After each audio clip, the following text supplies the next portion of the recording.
It's a bunch of crazy stories written by the Brothers Grimm. And now you're gonna learn all about them, listening to the Brothers Grimm.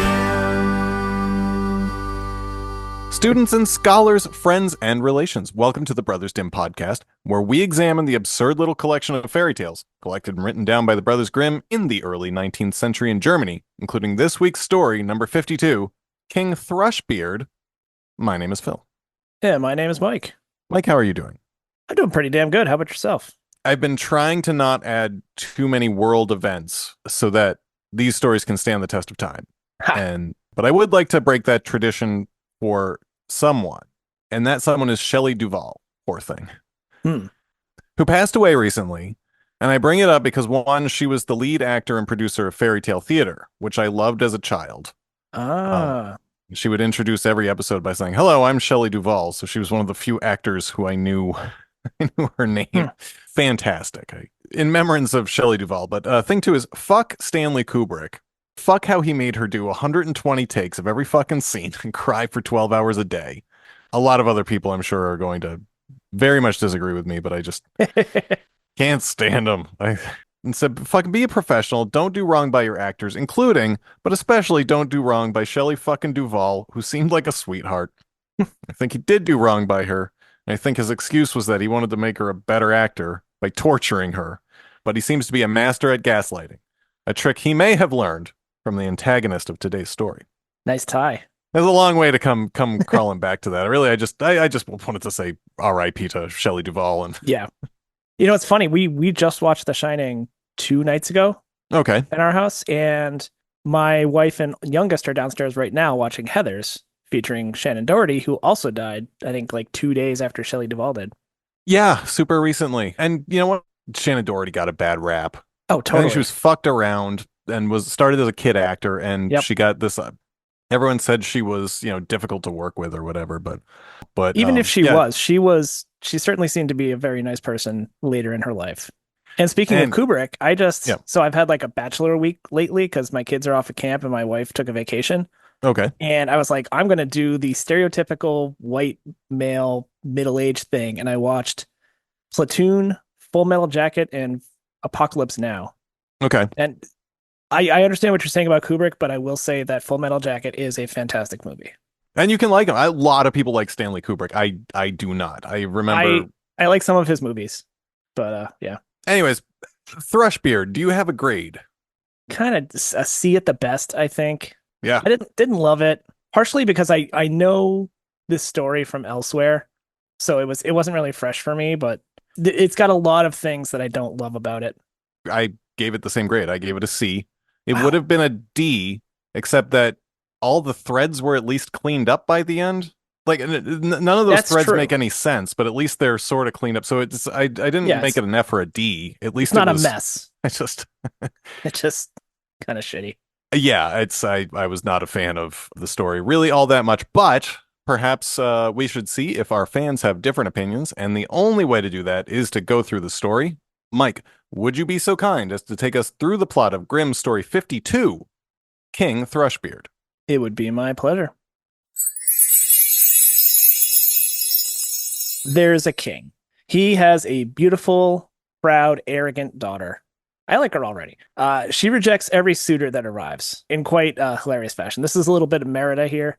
Yeah. The king holds a great feast, inviting suitors of all levels of aristocracy, and she manages to ridicule each one. Too fat, too thin, too tall, too pale. And one especially, who had a slightly crooked chin, she said it looked like a thrush's beak, and from then on, he was known to everybody as Thrushbeard. Mm-hmm. Humiliating. Yeah. The king is furious with her behavior. He really needs to get rid of her. And he says, all right, she's going to be married off to the first beggar that comes to the castle door. The very next day, a minstrel arrives, plays a song, and in return, the king invites him in and gives him his daughter to marry. So now that she's a beggar's wife, she has to fuck off. She has to leave the palace, and she's mortified. They travel by foot to the minstrel's home. As they grow near, she asks who owns the forest. Oh, it's Thrushbeard. Who owns the meadow? Thrushbeard. The large town? Thrushbeard. Each time she repeats, oh, I am a miserable thing. If only I'd taken the Thrushbeard king. Yeah. So they finally come to a small hut. She asks who owns this one. And he says, "Oh, it's you and me. This is where we'll live. This is where we live." And she's all in despair. After a few days, they run low on provisions. So he says she needs to start earning her keep. First, he starts having her weave baskets, but the reeds, of course, cut into her soft hands. Then she tries spinning, but the thread cuts into her soft fingers too. He then decides he's going to sell pots and earthenware in the local market, except she's going to be the one doing the selling. She's mortified. She's afraid people are going to recognize her and mock her, but it goes well, pretty much because she's pretty. Everybody buys pots from her or sometimes just gives her money just because she's pretty. This works so well, the husband buys even more for her to sell, and she sits up in the corner of the market. I guess maybe that's a good spot.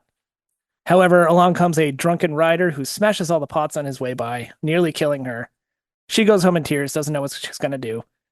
The husband finally finds her a job as a kitchen wench at the local king's castle, just in time for that king's eldest son's wedding celebration. In return for this job, she's going to get food scraps to take home, but it's dirty drudgery work. At the feast for this the eldest son's wedding ceremony, she peeks into the great hall to see all the fancy people just as the king's son is entering.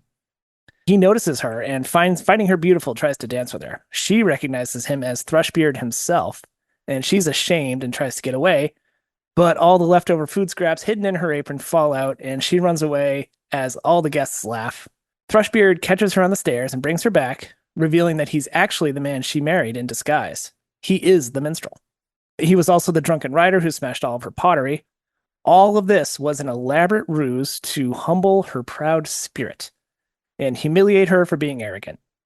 She protests and says she's not worthy to be his wife, but he says that's all in the past, and they celebrate their wedding in proper wealthy form.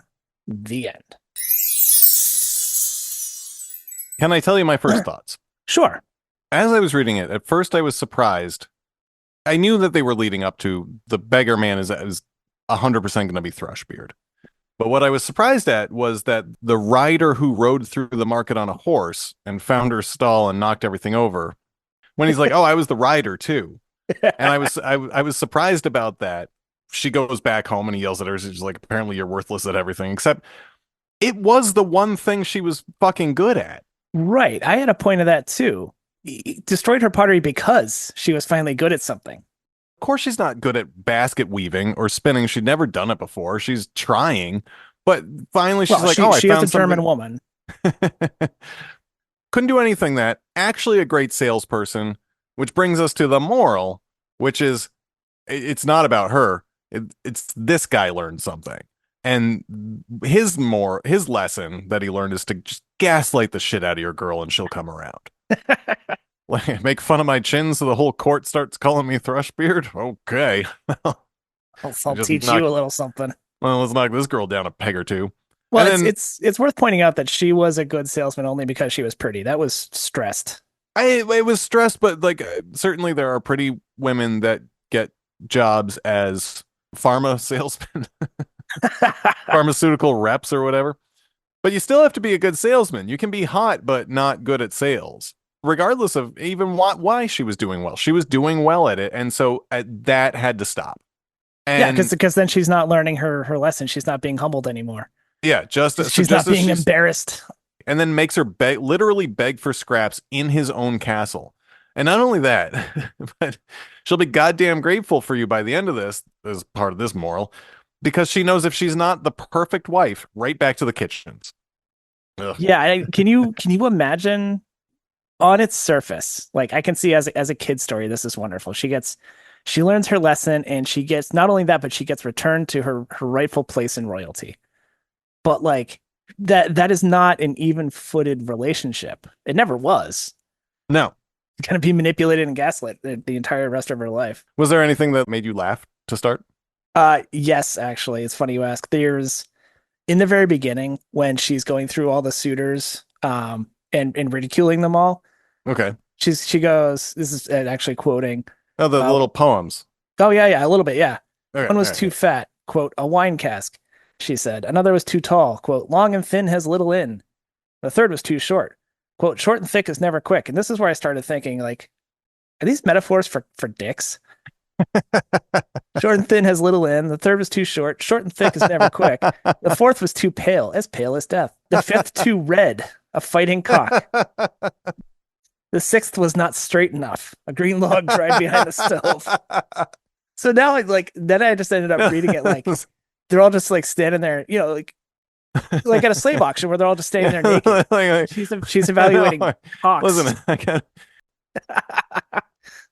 nothing too crazy. No some weird fucking hooked crooked beak shaped chicken dick. From then on, he was known as King Hook Dick. Oh, Jesus Christ. That's really good. All right. Maybe, yeah, and maybe we'll swing this around. Maybe she doesn't want any dicks. I think again, she's like, no, I don't. I find penises to be very unattractive. Right. Got any George O'Keeffe paintings? I just like pussy. It looks like flowers. It tastes like flowers. Do you have any other notes? I've got a bunch, but I can. Oh, that guy's such a douche. Yeah. Really is. Yeah, no, it's funny. I read a lot of. Yes, she was a little cruel in the beginning. Nothing she did deserved this level of insanity and bullshit. I don't even think she was cruel. She was like, no, I'm not attracted to that guy or that guy or that guy. Yeah, I mean, if I was a dozen people show up at my house and I have to pick one to marry, I'm gonna make fun of them too. I don't want to get fucking married off to a stranger. No, absolutely. And it's so weird. Like, so people were like, oh, here's the moral. Like, here's what the story's about. The princess was an example of a spoiled brat. And she's rightly corrected and brought around and just fucking no. Oh my God. You know what this is? What? This is an incel wet dream. Yeah, absolutely. Yeah. Beautiful woman rejects him. He gets the upper hand because he is powerful, just drags her through humiliation after humiliation, and she is forced to love him, forced to realize that she loves him. And something else I found fucking interesting is like all of those stories. So there was a bunch of variants of this. They of course soften things up though. But the way that they fucking soften it is they leave everything in except for the salesman bit. That's always what they cut out. And it's the one thing she was good at. It changes the story. They do make her kind of like, oh, I'm a spoiled brat because I don't like this guy. I'm not attracted to this fucking person. And you can line up 50 people and what do you want me to say? Like, just... Where I know this from originally is from those Usborne books, and that's basically what it is. It's she's a spoiled brat, and then it does leave out the pottery thing, but she's not good at basket weaving, she's not good at spinning because it hurts her delicate hands. So she does go to work in the kitchen. She gets humiliated, discovers that her new husband is actually the king after all. I mean, I guess if you want to rewrite it, I mean, make her a spoiled brat, not just for like, oh, I don't want this guy because his nose is too big or whatever. A lot of people on here, they say the moral is you should learn to be humble, but maybe she just didn't want to get married. Yeah, I mean, she's not a bad person throughout any of the rest of the story. It's only in that situation where she is up against the wall being forced to marry someone she doesn't want. Yeah, like not even someone she knows, just like people that like the king brings into the house. Like, how about this guy? Yeah, but it's not like she goes to live in the dirty village and she's making fun of the other villagers. And maybe she's asexual or gay, and her dad's bringing all these dudes in. She has to make up some excuse, right? And the other thing is she didn't learn anything from being quote humbled. She's unprepared for life because that's on her parents. Yeah, that she doesn't know how to, like, shockingly doesn't know how to weave baskets. I don't know how to weave baskets either. I've never tried. She tried for a little bit. At least she was trying, and they were like, "Eh." Well, it's not that she's not good at it. She's literally bleeding. Well, I mean, yeah, the first got to build up those calluses. My first real six string, I played it till my fingers bled, and then you get calluses. That's how that works. And then again, she finds the one thing she's good at, and it's immediately taken from her by him. Right. Yeah. And then he's like, anyways, now you don't have to work, but behave. And that's actually, I think that's how the Usborne one ends. It's like, no more washing floors ever. Yeah. How do you think she treats the servants after that? I mean, we don't even know how she treated the servants before. It doesn't say that she treated them badly. Yeah. It only says that she wasn't interested in this lineup of dudes that her dad kept bringing in. And how dare she act out? Do you think her father knew that Thrushbeard was the begging musician? I don't know. I want to believe that they were in on it together just because all the men are assholes. Yeah. But I don't think he actually did. But he does show up at the end at that wedding. No, because he's there at that wedding ceremony. Is he? The wedding celebration. Yeah, so the last paragraph. But he said, "Be comforted. The evil days are past. Now we will celebrate our wedding." Then the maids in waiting came and dressed her in the most splendid clothing, and her father and his whole court came and wished her happiness in her marriage with King Thrushbeard, and the joy now began in earnest. I wish Huh. you and I had been there too. Oh, but he and the court came. They weren't already there. Okay, so then he definitely knew. Like, I think he marries her off to what he thought was a beggar, right. but then shows up. What does he get? A letter the next, and he's like, Yeah. "Oh, it wasn't a beggar the whole time. It was Wink like no, wink. he knew this was all a little plan to teach your B word of a daughter. Well, I'll take her off your hands, but we have to play a little prank on her, knock her down a few pegs." And he's like, "Yeah, she's whip smart. She's too smart for her own good." Imagine you're a guest at that celebration for supposedly for Thrushbeard's eldest son. And instead, Thrushbeard enters with some beggar girl who's trying desperately to get away from him. And then Thrushbeard disappears, and then he comes back with her and explains publicly that she was a bitch, but now she's not because she's been humbled and learned her lesson. Like, what? Why are you there in the first place? What did Thrushbeard tell all the guests? I think they were all in on Yeah, it. I wonder. I think they all knew, and this is his kingdom now. It's gonna be, and like, okay, you embarrassed me in front of this other court, and now everyone makes fun of my chicken beak ass chin, whatever the fuck a thrush looks like. I want a part two where this poor woman just dies in a non-tragic way, and Yeah, then Thrushbeard has to go find another wife. Like, who's gonna follow this one? yeah. How do you follow that? People are, yeah, like every woman in the kingdom, bro. It's gonna Oh, Or if you just get bored of her. If you get bored of her and you send her back to the kitchens, you're like, okay, now mm, I'm gonna go find a new wife. I'm like, I don't think you're gonna find a good one, bro. Although maybe he doesn't need a good one. Maybe he's just like, yeah, but I'm the king, so it doesn't matter. mm. I'll tell some rich other king in another country to give me his daughter, and they're gonna. He can pick one on looks, and then he can form her into whatever it is he needs. Yeah. It's just Oh. torture you enough. Can we skip to like where she plots and has him killed? I do have a pitch Ooh. for in which something similar happens, if you want. Oh, I like that. I can tell you that now, or if do you have any other notes though, or should I just get into The that? only other thing I came up with is that you know what it is? I came across an essay talking about, basically a lot of the points that we already had, but more intelligently than I could phrase them. And it turns out she is an author, and she has a book called Maiden Minstrel, which is based on this, but it's a reinterpretation. It spins it such that she's already kind of like she knew Thrushbeard already. Hmm. In that first scene, she's hurling insults, and she just because of the situation she's in, she throws an insult his way too. So so like just because she's outdone with this whole thing. But it seems like it softens her character's arc, letting her more come into it on her own. She already knew this guy and liked him, but in this situation, just being auctioned off, she just couldn't handle it. So I don't know. I'm telling it poorly, but I want to pick up a copy of it. I think it sounds really interesting. It's Maiden Hey, Minstrel by Kate Stradling, and I'll it's take a got look. actually it's super highly rated on Amazon too.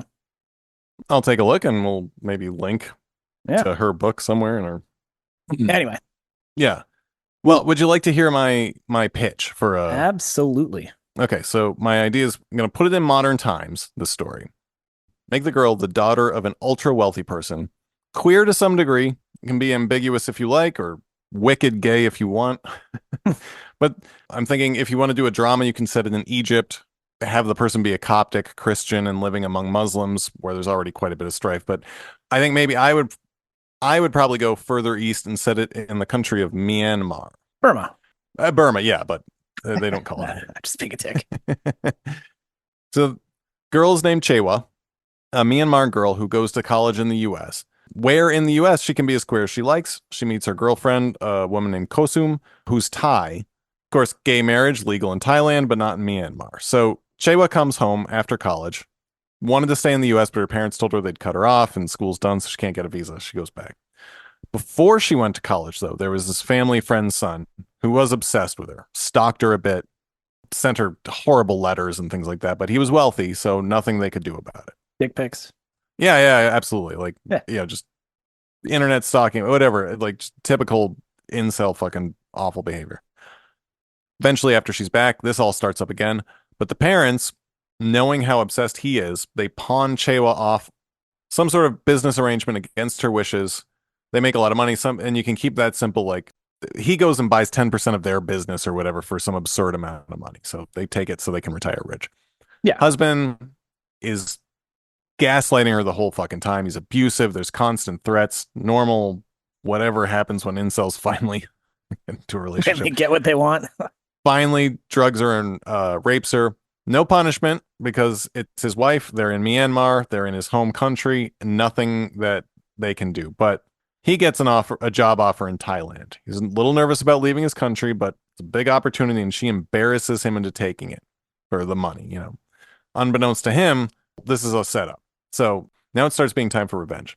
Ooh. She gets Kosum to move in as a hired servant, and then slowly every servant is replaced with her or her friends, and those are the only people in the house. So Kosum was the girlfriend from college, right? Kosum was the girlfriend from college, and they don't have to keep being in a relationship with you, but it's her a very good friend. It's Someone somebody that they she love each trusts. other.